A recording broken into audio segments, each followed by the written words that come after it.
Un saludo a todos los presentes. Hoy en Diálogos Marco Escudero hemos querido poner en tapete un tema que consideramos muy actual en virtud a lo que está ocurriendo en el país y algunas iniciativas que se están generando para volver a revisar la Constitución. Por la coyuntura política, el Cabildo en Santa Cruz, toda la movida tan activa en el país en este momento, las preguntas que nos hacemos es, ¿vamos hacia un nuevo momento constituyente como una salida a la crisis política? ¿Qué recogemos de nuestra última experiencia en la Asamblea Constituyente que hemos tenido hace varios años atrás?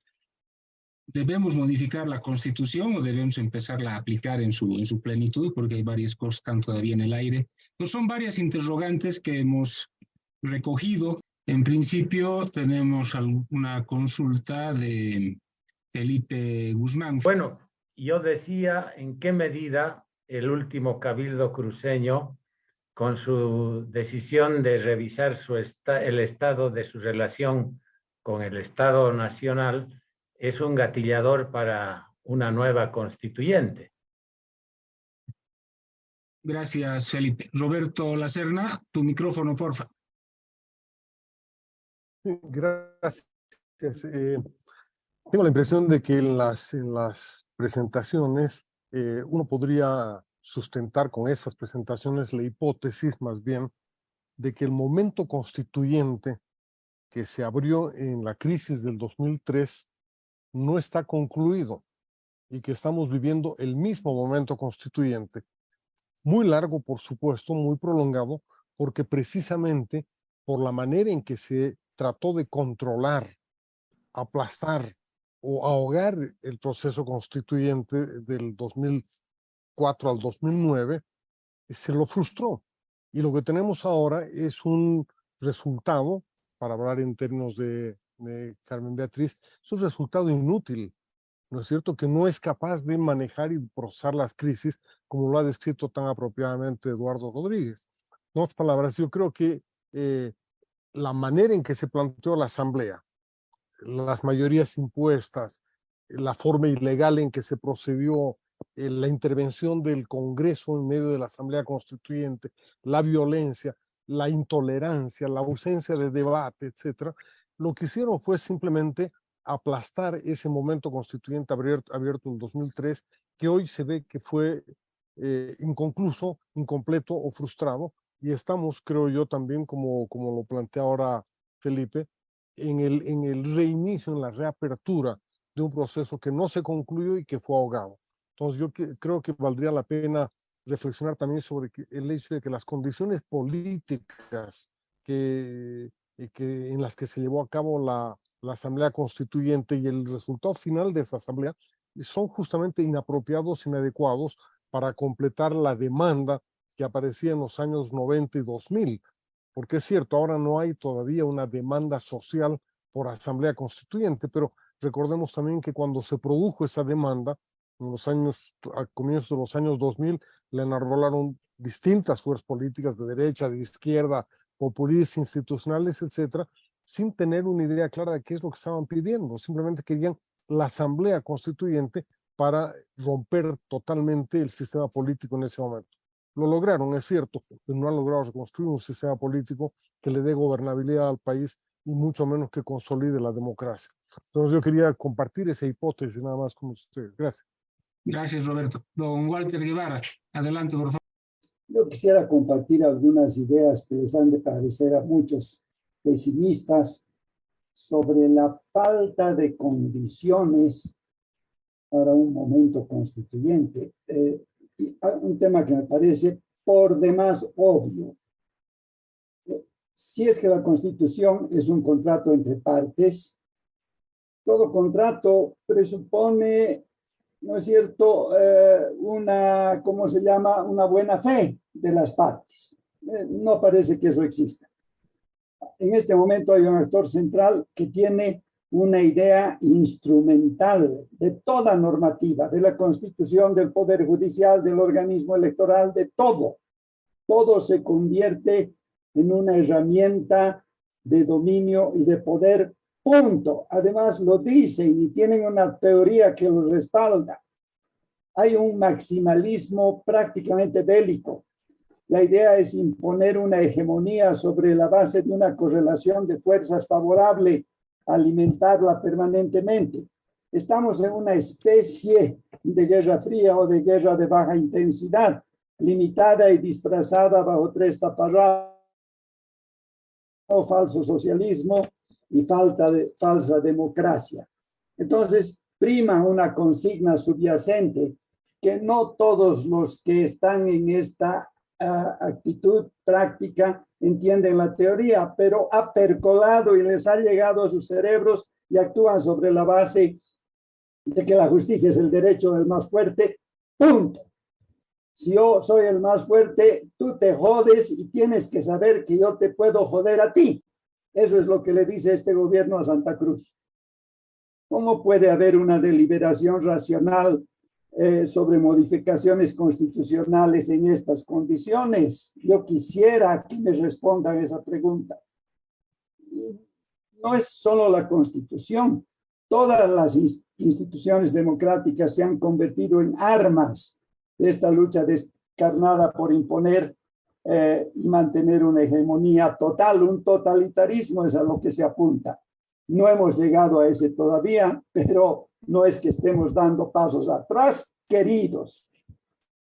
Ahora, respecto al proceso y al producto que ha dicho la negrita, para estos camaradas el proceso es la imposición bélica de una voluntad. Lo dice su teórica, la Chantal Mouffe y el Roberto Laclau. Y el producto es esa hegemonía permanente, punto. Y la oposición ni conoce la tapa de esas teorías. Entonces, se justifican ante eso, uno pensaría en la teoría democrática clásica, formas de rebeldía, siempre y cuando no caigan en las trampas y en la guerra sucia del MAS y del gobierno actual. Porque si se cae en esas trampas y en esa guerra sucia, te jalas la alfombra que te da legitimidad democrática. Parecería que para generar un momento constituyente, primero hay que limpiar los establos. Y eso de repente va a requerir una acción social de imprevisible magnitud que puede que se esté armando. Gracias. Eduardo, ¿cuáles son tus primeras reacciones a estos tres comentarios? No, muchas gracias. Aprecio mucho los comentarios de Carlos Alberto y Carmen Beatriz. Creo que redondean un escenario muy complejo para el cual no hay respuestas sencillas, menos para la última que nos plantea Walter. Francamente, yo creo que hay temas muy interesantes. Voy a referirme muy puntualmente a cada una de algunas ideas que se han comentado. Una es el debate sobre la plurinacionalidad, el pluralismo y todo lo que conlleva este concepto, y que ha sido uno de los más debatidos en el vecino Chile, donde aparentemente generó una corriente a la cual se atribuye el fracaso de la aprobación de la última constitución. Obviamente esta noche no vamos a debatir sus alcances. Yo en materia de pluralidad, pluralismo, veo virtudes y problemas, pero sobre todo creo que hay posibilidades de una convivencia interesante. No creo que haya que satanizar ni la pluralidad ni el pluralismo, porque básicamente representan lo que somos, ¿no? Este es un país por lo menos étnicamente muy diverso, y el pluralismo, entre ellos el jurídico, existía desde antes de la República y sigue existiendo, porque entre otras cosas el Estado nunca se ha ocupado de suplir espacios jurisdiccionales formales, y ese pluralismo jurídico es lo que da paz y convivencia posiblemente a más del 60% de las comunidades rurales. De manera que ese es un tema de comentario, no es precisamente el más importante para esta noche. sobre los comentarios de Carmen Beatriz, yo quiero volver a tomar un trabajo que hizo Roberto Lacerna con Daniel Moreno el año 20, que está referido a pluralismo y polarización y violencia política. Y a mí siempre me llamó la atención que en ese estudio, que es muy riguroso, se da cuenta que la población no está necesariamente polarizada entre izquierdas y derechas. Está básicamente en el espectro medio de la política y es proclive a acuerdos o a tener una convivencia más civilizada. Un poco se desmitifica esto de la polarización extrema, por lo menos eso dice el estudio, y más bien esa población atribuye a los liderazgos políticos esa polarización y esa instrumentalización extrema. Yo creo que es muy interesante analizar eso y ver si se podría lograr recuperar ese centro de la población para que se interese en encontrar ese pacto que se extraña. Convengo con Roberto de que el proceso del momento constituyente viene de mucho tiempo atrás, y también con Carlos Alberto de que nuestra asamblea no fue necesariamente la más ordenada.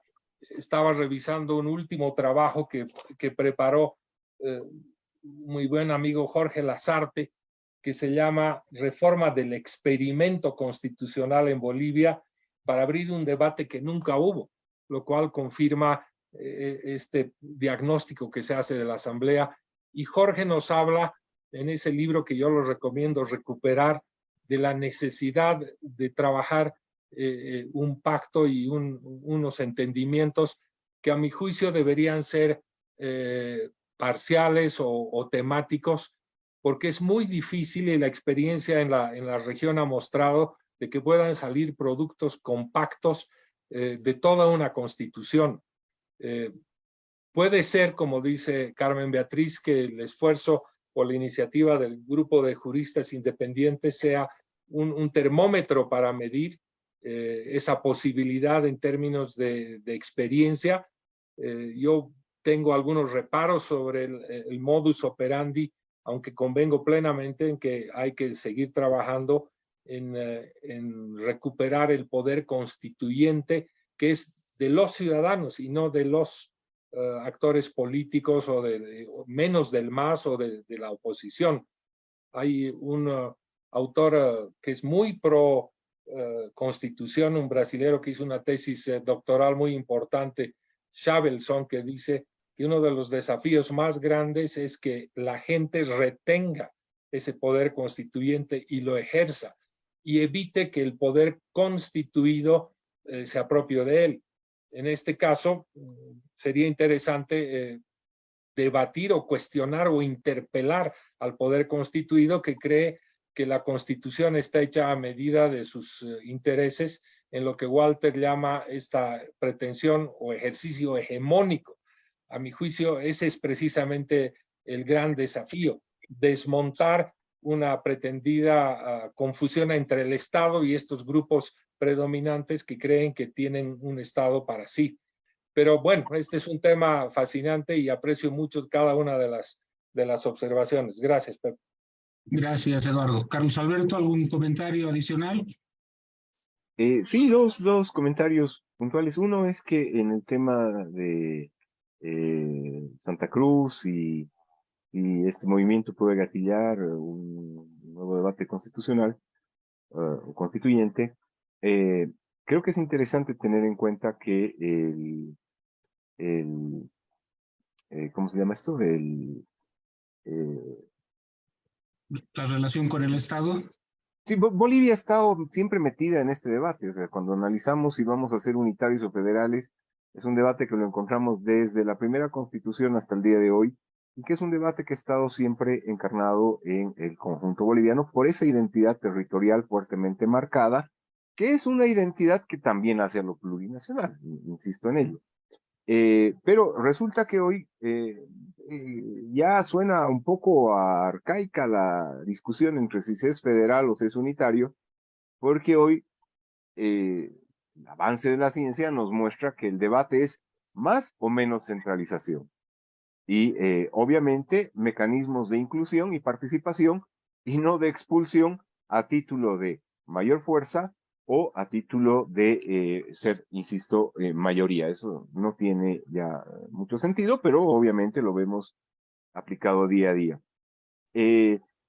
Y también yo voy a coincidir y voy a resaltar y voy a apoyar lo que Eduardo nos plantea. O sea, entrar a un proceso constituyente donde se quiera abarcar el todo de una sola vez es complejo. Las experiencias que hemos podido encontrar como exitosas son aquellas que nos han permitido ir construyendo acuerdos preconstituyentes. Y creo que en ese sentido lo que plantea Eduardo es absolutamente lógico, racional, posible y viable. Empezar a trabajar en estos acuerdos preconstituyentes sobre temáticas específicas que permitan llegar a un mejor escenario constituyente. ¿Por qué? Porque sí soy un convencido de que las constituciones pueden ser y son mecanismos de pacificación en escenarios de crisis. En tiempos de paz difícilmente nos vamos a preocupar por si la Constitución funciona o no funciona, porque vivimos en paz. Pero en periodos de crisis es donde la Constitución aparece como una de las herramientas políticas más importantes que permite generar escenarios de paz antes de escenarios de expresión de fuerza o violencia. Ahora, no es menos cierto que en un régimen como el que vivimos, pues no es fácil ser opositor, lo digo por experiencia propia. Es un sistema particularmente perverso y aquel que se declara opositor, pues desde mi punto de vista, con el solo hecho de hacerlo, merece el mayor respeto por la valentía que tiene, porque las consecuencias son complejas. Entonces yo no esperaría en este escenario que mucha gente lo haga. Y por lo tanto, aún esos niveles de resistencia, de oposición, de crítica o de manifestación del descontento, encuentran algunas otras vías menos visibles, pero claramente existentes en el escenario nacional. Y ahí está la fuerza para poder construir esos preacuerdos que Eduardo, con absoluta razón, yo lo apoyo plenamente, permitirán construir el escenario previo para alcanzar un producto satisfactorio. Y finalmente, mi última reacción es muy puntual, en el sentido de que no se ha cerrado la puerta para reencauzar el debate en torno a la Constitución. ¿A qué me refiero con esto? A que cuando el movimiento socialismo presenta la Constitución, que termina siendo la que tenemos hoy, con más o menos modificaciones, la presentaba como lo último, único e inamovible e inmodificable. Pero hoy el discurso ha cambiado. Hoy, desde ese mismo frente, se encuentra el discurso de que es una constitución de transición. Y esa constitución de transición, obviamente ya con los errores, contradicciones, fallas e ineficiencia para ayudar a solucionar problemas, nos muestra que hay una puerta abierta, incluso en el propio oficialismo, que puede aprovecharse favorablemente para pacificar Bolivia. Esos serían mis comentarios y reacciones. Gracias, Carlos Alberto. Carmen Beatriz, algunas reacciones a los comentarios de nuestros participantes. Me parece muy motivadora la idea expresada por Eduardo de que en realidad la ciudadanía tiene no solamente un deseo, sino probablemente una vocación de construcción de paz y de diálogo, ¿no? Claro, esto no se puede ver en abstracto, sino en la relación que la ciudadanía o que partes de la ciudadanía tenemos con líderes ocasionales que pueden surgir ya sea por elección o no necesariamente a través del voto, y que terminan conduciendo procesos como lo que acabamos de ver en Santa Cruz, ¿no? O sea, un poderoso movimiento de adhesión ciudadana, a mi modo de ver, desperdiciado y fragmentado desde la cabeza por los propios líderes. La gente se adhiere, pone el cuerpo y los líderes terminan por convertir eso en, no sé, en balas de fogueo, ¿no? Pero sí me parece, digo, una idea motivadora en el sentido de abrir espacios de diálogo que no tengan esa, de entrada, esta promesa que no se puede cumplir de llevar esto a un puerto determinado, sino sencillamente, como creo que Carlos lo ha dicho, de atemperar los ánimos, ¿no? Personalmente creo que deberíamos considerar una agenda absolutamente abierta y sin restricciones. No hay nada peor que lo que no se quiere discutir. Y en esa agenda, por supuesto, pueden entrar diferentes aspectos de la Constitución, puede entrar el federalismo, puede entrar la independencia, puede entrar todo. Porque parte de la vocación democrática es precisamente aceptar que no hay temas tabú y que hay que perderle el miedo a temas que pueden parecer muy amenazadores, ¿no? Es así como veo básicamente la posibilidad de continuar asumiendo que ya el equipo de juristas ha iniciado un camino, abriendo escenarios de diálogo sobre algunos temas, y creo que en eso coincidimos, tanto con Eduardo como con Carlos Alberto, de que hay la posibilidad de estos como espacios temáticos que pudieran mostrar por el hecho, por lo fáctico, de que es posible sentarse a conversar sin hacer promesas cerradas ni grandilocuentes. Gracias, Evita. Vamos a abrir una segunda ronda de intervenciones. Johnny Vargas estaba pidiendo la palabra. Gracias, Pepito. Todo lo expresado lo entendemos así, comprendemos, es complejo, nos preocupa, pero a mí me llama terriblemente la atención el movimiento que ha habido en Chile sobre el rechazo o el apruebo. Pero para el rechazo ha habido una concientización tan fuerte, ha habido una construcción de explicar, ha habido gente que se ha encargado de hacer toda una cruzada. ¿Cuál era la situación? En Bolivia no tenemos ni un atisbo, y ese es el peligro, y ese es el complejo.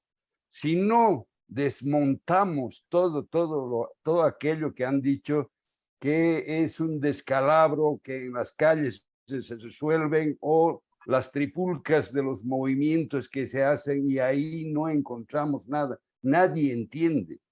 Y lamentablemente nuestro país tiene una diversidad en cuanto a la formación, a la educación, y es una gran mayoría que no quiere entender, no quiere comprender. Entonces, si no hacemos previamente un debate de construcción de estas líneas y a dónde nos conduce, siempre correremos el riesgo de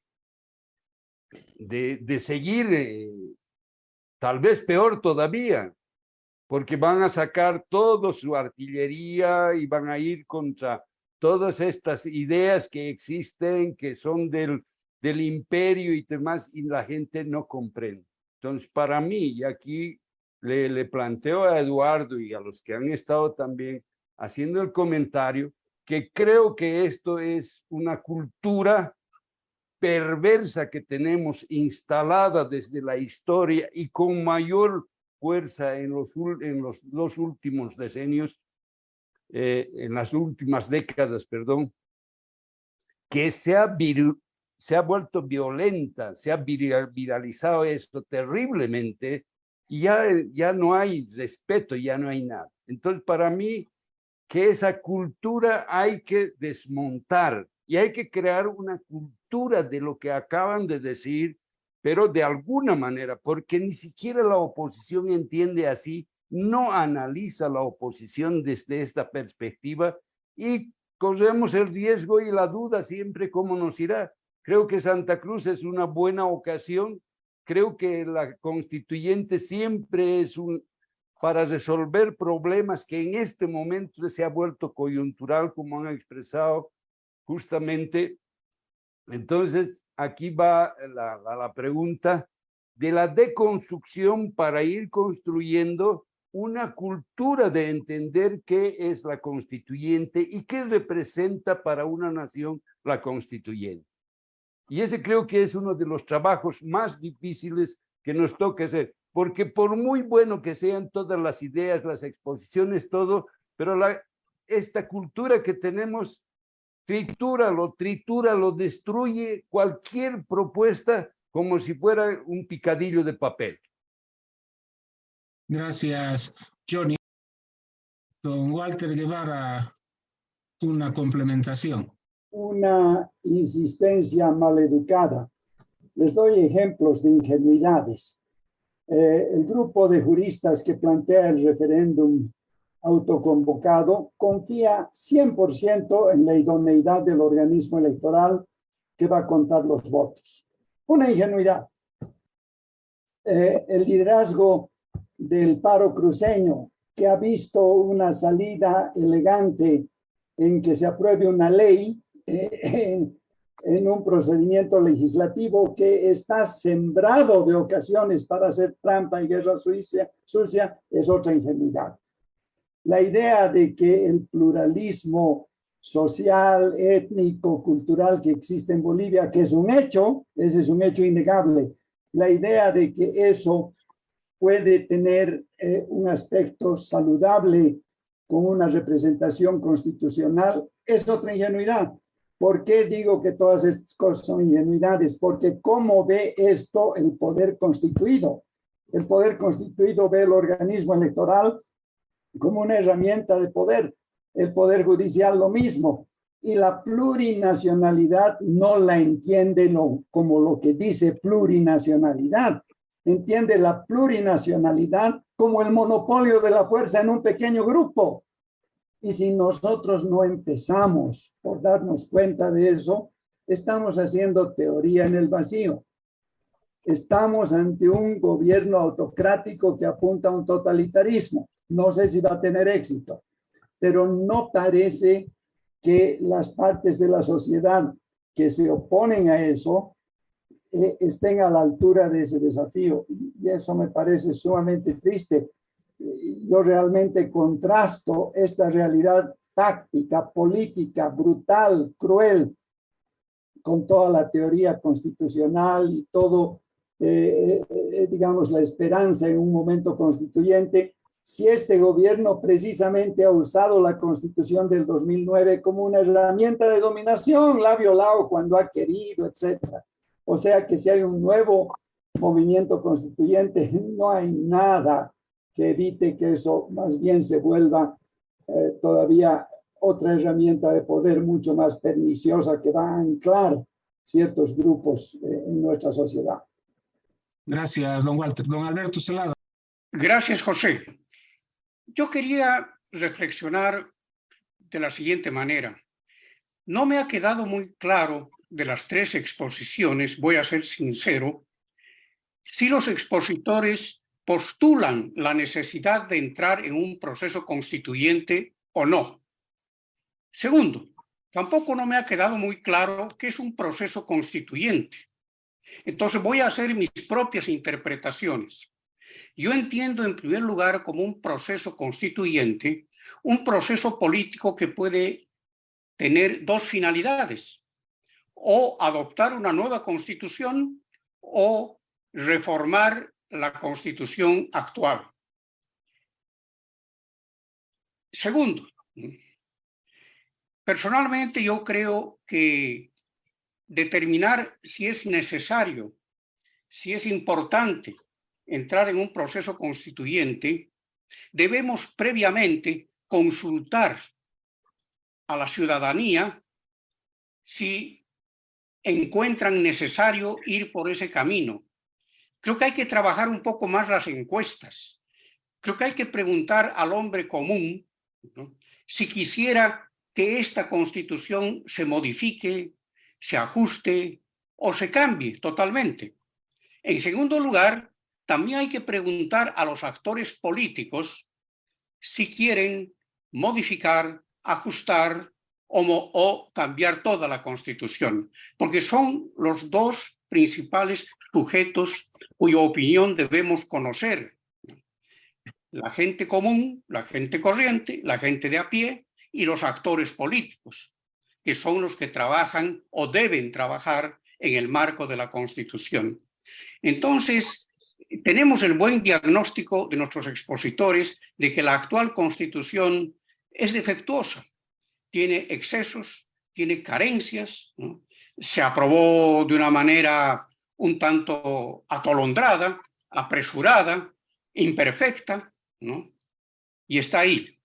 Además, ellos han señalado también que en su aplicación la actual Constitución tiene serios problemas, serias dificultades. Eso puede derivar de que la Constitución en sí es defectuosa o de que los órganos que deben interpretar y aplicar la Constitución no funcionan como quisiéramos que funcionen. En síntesis, yo creo que hay que insistir mucho en explorar un poco más el sentimiento de las personas, de las gentes. Entrar en un proceso constituyente, proponer un proceso constituyente puede significar dos cosas. Puede significar una señal para pacificar nuestro país, para armonizar nuestra convivencia, o al contrario, puede ser una caja de Pandora que saque una serie de conflictos a la superficie. Entonces, no es tan fácil pronunciarse si es conveniente, necesario o no conveniente o no necesario entrar en un proceso constituyente. Eso es lo que quería decir en resumen, mi estimado José. Gracias. Gracias, don Alberto. Roberto Lacerna quiere hacer una segunda ronda y luego pasamos a nuestros invitados para ir cerrando. Roberto, adelante. Pidiendo disculpas por volver a usar de la palabra, pero me parece importante también recordar la propia experiencia histórica de Bolivia, ¿no? Y la Constitución de 1967, que duró prácticamente 42 años, con problemas, no siempre se logró aplicar, qué sé yo, pero era una Constitución muy coherente, muy consistente. Fue resultado, ¿no es cierto?, casi del trabajo de un individuo, don Ciro Félix Trigo, si mal no recuerdo, que fue el que preparó prácticamente el texto básico, que lo entregó a un congreso que funcionó su primer año como Congreso Constituyente, que fue el que eligió a Barrientos como presidente en su momento, y salía de un proceso que parecía casi igual que el actual, ¿no es cierto?, con un vigor político extraordinario que no admitía oposición ni nada, ¿no? ¿A dónde va esto? A que quizás la necesidad de una nueva constitución no es solamente un proceso de consulta política o de referéndum político. Hay algunos autores que critican la idea esta del populismo constitucional, ¿no? La idea de que todos los sectores, todos los actores tengan algo que ver con la Constitución, cuando la Constitución es un instrumento especializado, jurídico, que no puede estar en manos de cualquier lego, digamos, el decirlo. Uno puede resultar antidemocrático al decir esto, pero creo que también hay que pensar que el texto mismo debe ser elaborado con muchísimo cuidado, porque rige pues toda la estructura jurídica institucional de un país, ¿no? Entonces, el tema de la elaboración de una nueva constitución a partir de movimientos sociales, de discusiones políticas en calles, barrios, rotondas, plazuelas y esquinas, no necesariamente es lo más adecuado, ni le da necesariamente mayor representatividad y mucho menos mayor eficacia, ¿no? Y el hecho de que sea o no sea necesario el momento, eso lo va a decir la situación, las condiciones políticas. Me parece que cuando uno habla del momento constituyente está tratando de reconocer si existe una disponibilidad y una necesidad a ese cambio. Postular que ese cambio ha de ser realizable o no, es entrar al debate que plantea Walter. No me parece conveniente en este momento, no me parece acertado, porque no estamos planteando eso como una estrategia política, mucho menos con la ingenuidad de creer que el gobierno la va a aceptar. Estamos tratando de analizar en qué situación nos encontramos y si lo que tenemos como constitución nos ayuda o no nos ayuda. Claramente no nos ayuda. Y por tanto, en la medida en que la mayor parte de la gente se dé cuenta que eso no nos ayuda, que nos estorba, que obstaculiza, que perjudica, vamos a entrar a una disponibilidad social al cambio institucional que es mucho mayor a la que hemos tenido hasta ahora, ¿no? Porque yo insisto, lo que se abrió en el 2003 no se ha cerrado todavía, fue manipulado, fue pisoteado, fue postergado, etcétera, pero está sin cerrarse esa puerta. Gracias, Roberto. Lo último que has dicho es creo una gran verdad. Hasta en cualquier institución de la más chiquitita, no hacemos estatuto en la asamblea, contratamos un especialista para que prepare el documento base sobre lo que se va a discutir. De repente, si bien no es políticamente correcto lo que se dice, pero sea el mecanismo más bien de buscar un equipo especializado que trabaje en este tema para después socializarlo, posiblemente pueda ser un mecanismo, pero ahí está el tema. Bueno, para ir cerrando, voy a la última intervención de los invitados. Ahora vamos a invertir el rol, vamos a invitar a Carmen Beatriz que haga comentarios finales y se nos despida. Adelante, Negrito. Sí, me parece que deberíamos diferenciar, o por lo menos aclarar, lo de momento constituyente como un camino que debería sentar las bases para discutir cuál es la promesa de un momento constituyente, cuál es la promesa de una constitución. En el caso de la Constitución del 2009, la promesa estaba clarísima, ¿no es cierto? Y fue enarbolada no solamente por el MAS, sino aceptada por los otros partidos. Queríamos un país más inclusivo, un país que reconozca las diversidades étnicas, culturales, un país en donde se pudiera expresar toda esta carga histórica de exclusión, de opresión, etc.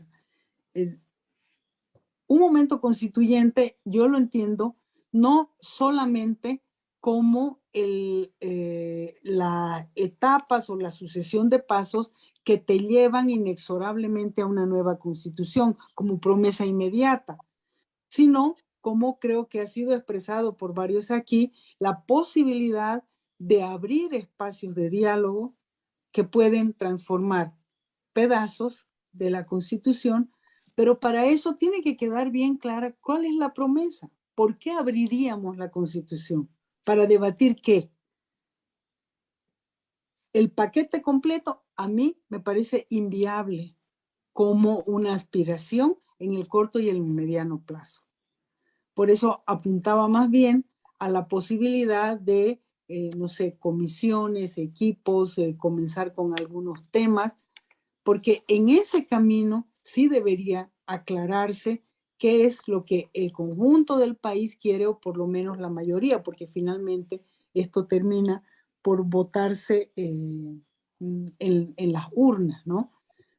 Y por eso también hablaba de una agenda irrestricta y de ver cuáles son los puntos, los temas específicos que a la gente le puede interesar más discutir, independientemente de que al final, obviamente, se necesita un equipo especializado, etcétera, ¿no? Entonces, una comprensión más amplia de momento constituyente en términos de lo que se ha dicho aquí, de que nos enfrentamos a un proceso que fue inconcluso, un producto que no satisfizo a muchos y que además fue en este espacio de diálogo que escuché una frase que quiero repetir. que no encontremos en el camino asesinos, ¿verdad?, violadores seriales de la Constitución. ¿Cómo nos encaminamos hacia eso? A través de espacios de diálogo. Pero tampoco coincido con la idea de que una Constitución resuelve los problemas del país. Plantea una imagen, un diseño, un dibujo de cómo queremos ser como país. Y eso seguramente tomará mucho tiempo. Gracias, Anita. Carlos Alberto. Sí, bueno, el doctor Celada precisamente nos planteaba una pregunta. No queda claro si postulan el ingreso a un proceso constituyente y yo fijo una posición en ese sentido. Creo que sí, estoy en esa línea. Es necesario encarar un proceso constituyente que nos lleve a una reforma no total, sino que me apoyo precisamente en el planteamiento que hacía Eduardo, de poder establecer temáticas que permitan lograr acuerdos y que esos acuerdos nos proyecten a entrar a escenarios de toma de decisiones con preacuerdos construidos y ese proceso es precisamente el que también creo que operará como un termómetro de ese sentir ciudadano. Creo que en este momento todavía está muy viva, está latente la lógica de que el ciudadano puede diseñar la Constitución, obviamente a través de quienes conocen, tienen experiencia en el tema, pero el pueblo se siente, y hablo de una generalidad particularmente grande, todavía con la fuerza o con la idea de que puede reformar la Constitución. Creo que también es fundamental, y voy a insistir en ello, en el hecho de que los procesos de esta naturaleza permiten evitar escenarios o catástrofes. Se dan precisamente en momentos de tensión y permiten evitar el desastre. Entonces, estamos en un momento que creo que es oportuno para ello. Hay muchos temas en la agenda planteados, el tema del federalismo, no federalismo, representación parlamentaria. Hay varios temas. El tema de justicia, que es uno más que se suma al tema, muy importante, por cierto, pero si no encaramos este proceso en este tiempo, me temo que el escenario será de alta violencia en el corto plazo, porque las instituciones no están funcionando y los conflictos se están trasladando a la calle con extrema violencia. Y eso pone en riesgo la integridad del Estado. Y finalmente, muchas gracias nuevamente por tenerme presente. Un privilegio estar con ustedes. Gracias, Carlos Alberto. Eduardo, tus criterios finales y tú cierras el espacio hoy día. Adelante. Bueno, no, yo antes de cerrar quería reflexionar sobre el estado de situación que vivimos estas horas y encuentro muy útil la reflexión que hace Carmen Beatriz sobre uno de los extremos, que es esta cultura jurídica del hiperlegalismo que entretiene los debates políticos y recientemente esta idea de la ley por el censo y otros tiempos en los que se debate la hiperlegalidad, sobre todo referida a la Constitución. Y en el otro extremo, estas prácticas de tareas no necesariamente ajustadas a la Constitución, que son censurables y son tan abusivas, desde aquellas que reflejan la falta de apego a la norma, el abuso, la cooptación de las instituciones, la falta de imparcialidad, el favoritismo político, como aquellas que está utilizando este comité interinstitucional en Santa Cruz para someter a una población a un paro, a mi juicio, innecesario y abusivo por tanto tiempo.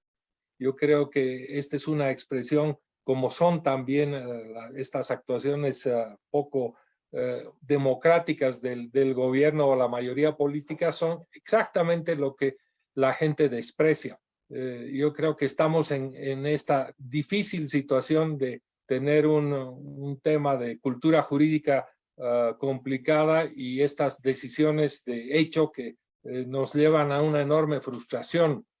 Una de estas frustraciones tiene que ver con el propio mecanismo que tiene la Constitución para reformarla, que tiene dos características. La primera es que si pretendes cambiar algo sustantivo de los principios fundamentales de la Constitución, estás obligado a convocar a una asamblea constituyente. Y si la reforma es solo parcial, se puede hacer a través de los mecanismos más bien de iniciativa legislativa o ciudadana, de manera que hay un chaleco de fuerza muy difícil que va a hacer este momento constituyente cada vez más desafiante o complejo. Yo simplemente quiero cerrar con esta promesa que extraña a Carmen Beatriz, pero que para mí es muy clara, la promesa de que somos los ciudadanos, los titulares, los dueños de este poder constituyente, y tenemos que encontrar las fórmulas para hacernos oír y para, si se quiere, monitorear los sentimientos ciudadanos. En eso convengo con Alberto Celada, hay que tal vez trabajar en encuestas y oírnos y escucharnos entre iguales para encontrar caminos. Yo creo que los desafíos son muy grandes y los riesgos de una confrontación ciudadana son muy grandes también. Simplemente eso, y agradecer una vez más al espacio y hasta una próxima oportunidad. Gracias a todos por estar hoy presente, a nuestros expositores, Eduardo, a Carlos Alberto, a Carmen Beatriz. Un abrazo a todos y gracias por compartir nuestro espacio.